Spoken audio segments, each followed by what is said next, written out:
Good morning, students. This is the chapter small business, and we have learned about many things about entrepreneurship. And our government is trying to develop a different type of program. And one important program, one of those important program is entrepreneurship development program. And in that context, we have learned different types of steps taken by our Indian government, such as we have studied in the last video about Startup India scheme and how our government is giving fund to the Startup India scheme. And in that regard, today we will learn what is intellectual property rights and entrepreneurship. Okay, this is a new term for you, and we should understand what is intellectual property. Before understanding this is the human nature. We should understand this is the human nature to think continuously. And when we think new ideas, it is thought that these ideas must be converted into the business. But how? The problem is, but how we can earn the money with the help of new ideas? So, whenever anybody starts thinking about new ideas, if that idea can earn the money, that idea can transmit it into the monetary form. So all that creative ideas are called intellectual property. And in this intellectual property, these things are involved. Creation of mind. If anybody can create the things with the help of mind, that creation of mind is intellectual property. Understood? And innovation, as we think new ideas, and on the basis of new ideas, when we make anything, when we invent anything, and that invented thing in the form of ideas, only in the form of ideas, that will be beneficial for other people, that is called innovation.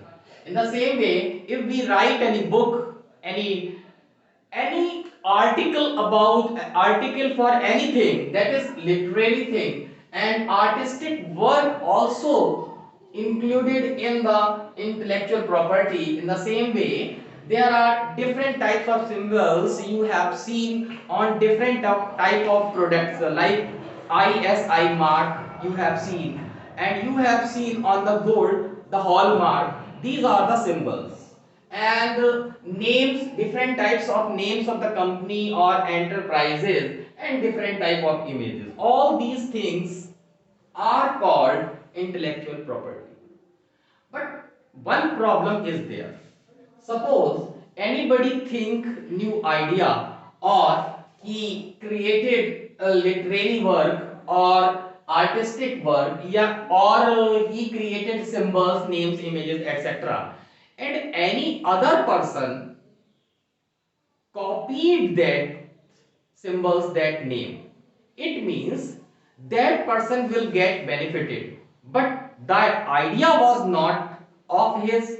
Idea is other person's, so other person will suffer.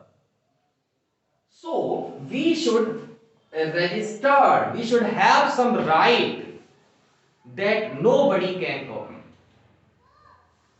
So in this regard, our Indian government gives right to the intellectual property also.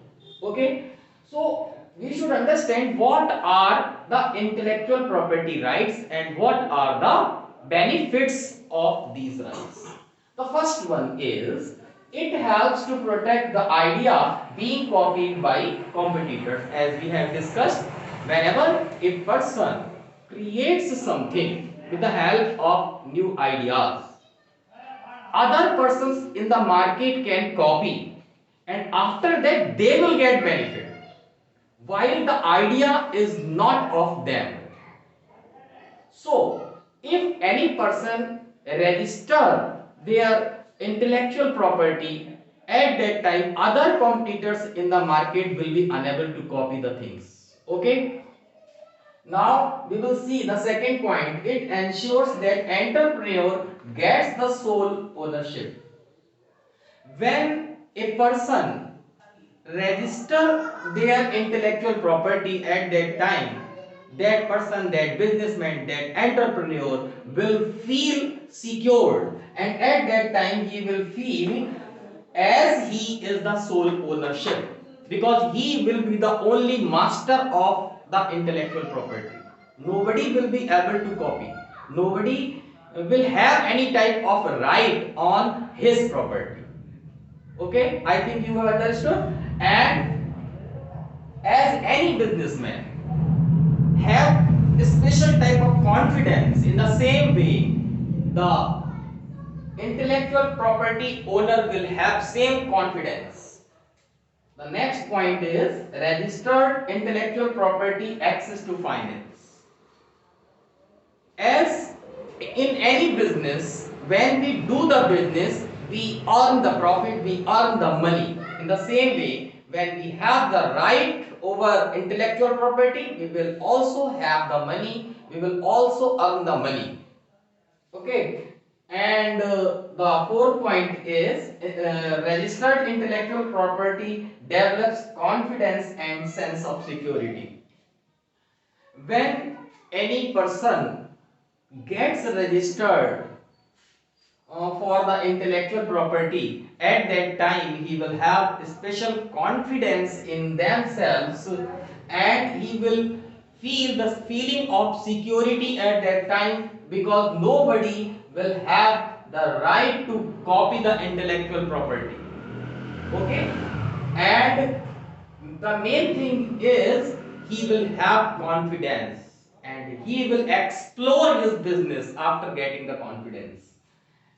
The fifth point is registered intellectual property builds confidence among consumers. As registered intellectual property builds the confidence in the person, in the entrepreneur, in the same way, it will build the confidence in the consumer also. Because when a consumer purchases a thing, and at that time he sees some intellectual properties sign over the product, at that time he thinks that the things are pure, that the product is of better quality, he will feel at that time.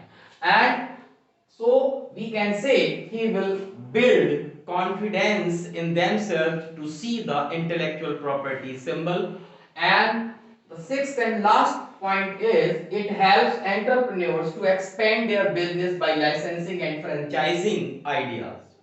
As any businessman want to explore his business after a certain period, in the same way, whenever a person who has the rights over intellectual property, and many people wants to take the benefit of his intellectual property, they want to take license, and at that time those persons will take the permission from the owner of this intellectual property, and in this way the owner of intellectual property will give the franchise. And after that, when he gives more franchises, and in this way he can give the license also, and he will get the more money. So students, I think you have understood in the chapter small business what is intellectual property rights and entrepreneurship, and we will see some more things in the next video. Till then, thank you.